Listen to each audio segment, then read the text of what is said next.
नमस्कार मंडळी. श्री स्वामी समर्थ सर्वांना. पुन्हा एकदा तुमचं सर्वांचं आजच्या या नवीन व्हिडिओमध्ये अगदी मनापासून स्वागत. आजच्या व्हिडिओमध्ये मी तुम्हाला एक उपाय सांगणार आहे. हा उपाय गावाकडं रोज आवर्जून केला जातो, मी पण करते. पण शहरामध्ये रोजचीच धावपळ आणि घरामध्ये एक किंवा दोनच व्यक्ती, म्हणजे घरामध्ये माणसं कमी आणि काम भरपूर असं. आजच्या व्हिडिओमध्ये मी तुम्हाला जो उपाय सांगणार आहे ना, तो उपाय तुम्हाला रोज करता येत नाही किंवा वेळ नाही ना, हरकत नाही. परवाच्या येणाऱ्या जया एकादशीला हा उपाय तुम्ही जरूर करा. तुम्हाला काय अनुभव येतो किंवा तुम्हाला काय वाटतं हे मला कमेंट करून सांगायला विसरू नका. चला तर मग आजच्या व्हिडिओला सुरुवात करू.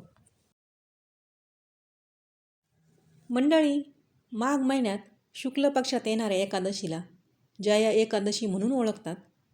या दिवशी भगवान श्रीहरी विष्णूंची माता लक्ष्मीसोबत पूजा केली जाते. ही पूजा केल्यामुळं आपल्या घरातील वातावरण तर प्रसन्न होतंच, त्याचबरोबर आपलं मनसुद्धा प्रसन्न होतं आणि विष्णू लक्ष्मीसुद्धा प्रसन्न होतात. आणि मग काय, आपल्या घरातील वातावरण प्रसन्न, आपलं मन प्रसन्न, भगवान श्रीहरी विष्णू, माता लक्ष्मी प्रसन्न, एवढं सगळं वातावरण जर प्रसन्न असेल तर आपल्या घरातील समस्या आपोआप दूर होतात, म्हणजे त्या राहतच नाही. सर्वांना तर माहितीच आहे की भगवान श्रीहरी विष्णूंना तुळस अतिशय प्रिय आहे आणि म्हणूनच आपल्याला येणाऱ्या एकादशीला तुळशी संबंधित काही उपाय करायचे आहेत.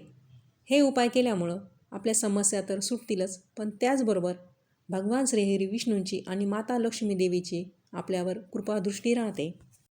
म्हणूनच आजच्या व्हिडिओमध्ये 29 जानेवारीला येणाऱ्या जया एकादशीला सांगणार आहे तुळशी संबंधित केला जाणारा एक उपाय.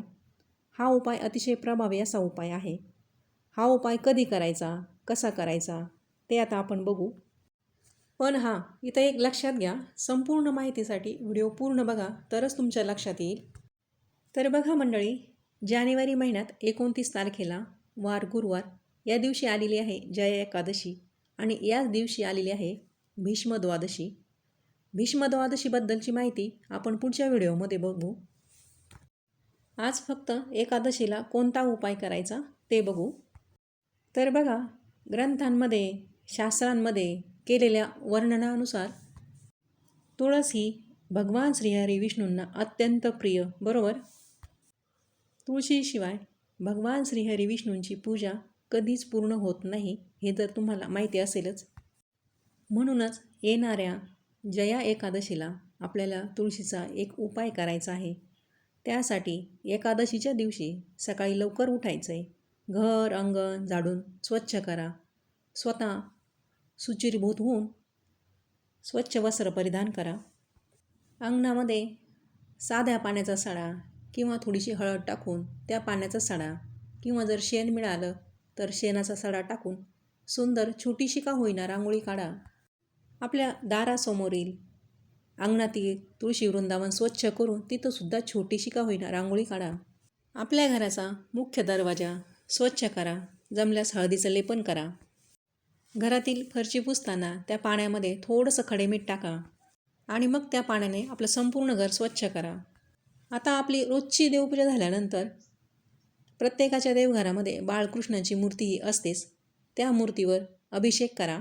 अभिषेक करताना अगोदर स्वच्छ पाण्याने, नंतर दुधाने किंवा दह्याने, त्याच्यानंतर पुन्हा स्वच्छ पाण्याने असा अभिषेक करा. अभिषेक करताना ओम नमो भगवते वासुदेवाय नमः असं म्हणत म्हणत अभिषेक करावा. अभिषेक झाल्यानंतर मूर्ती स्वच्छ पुसून जागेवर स्थापन करून पंचोपचार पूजा करा. भगवान श्रीहरी विष्णूंना आवडणारी पिवळी फुलं, पांढरी फुलं अर्पण करा. त्याचबरोबर न चुकता तुळशीपत्र अर्पण करून नैवेद्य दाखवून आरती करा. ही संपूर्ण पूजा झाल्यानंतर भगवान श्रीहरी विष्णूंचं श्री विष्णू सहस्रनाम स्तोत्र वाचावं किंवा ऐकावं.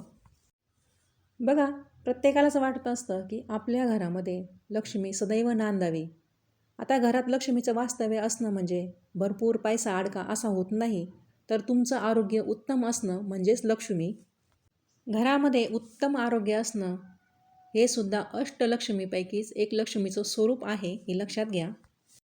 आता सर्वात महत्त्वाचा जो उपाय करायचा आहे आपल्याला, तो आता आपण बघू. एक मातीची पंती घेऊन त्या पंतीत 2 वाती एकत्र करून एक वात तयार करायची. आता मातीची पंती ही प्रत्येकाकडे असतेच. त्या पंतीमध्ये तूप किंवा तेल टाका आणि हा दिवा तुळशीला लावायचा. सकाळी लावा किंवा संध्याकाळी लावा. दिवा लावल्यानंतर त्या दिव्याची पूजा करायची आणि तुळशीची लांबून पूजा करायची. तुळशीची पूजा करताना तुळशीचा मंत्र म्हणायचा आहे.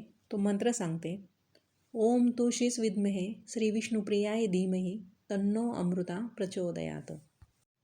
बघा, आपली आजी, आपली आई आपण लहानपणापासून बघत आलेलो आहे. रोज संध्याकाळी सकाळी तुळशीला त्या दिवा लावायच्या. आणि आजकाल बाजारामध्ये बरेच वेगवेगळे दिवे मिळतात, पण मातीच्या पंतीला विशेष असं महत्त्व आहे. म्हणूनच दिवाळीला किती जरी रोषणाई आपण करतो, पण मातीची पंतीसुद्धा आपण दारात, देवघरात, तुळशीला आपण आवर्जून लावतो. तुळशीची लांबून पूजा करून झाली, तुळशीला दिवा लावला, त्या दिव्याची पूजा केली. त्यानंतर तुळशीजवळ बसून कनकधारा स्तोत्र हे वाचायचं आहे.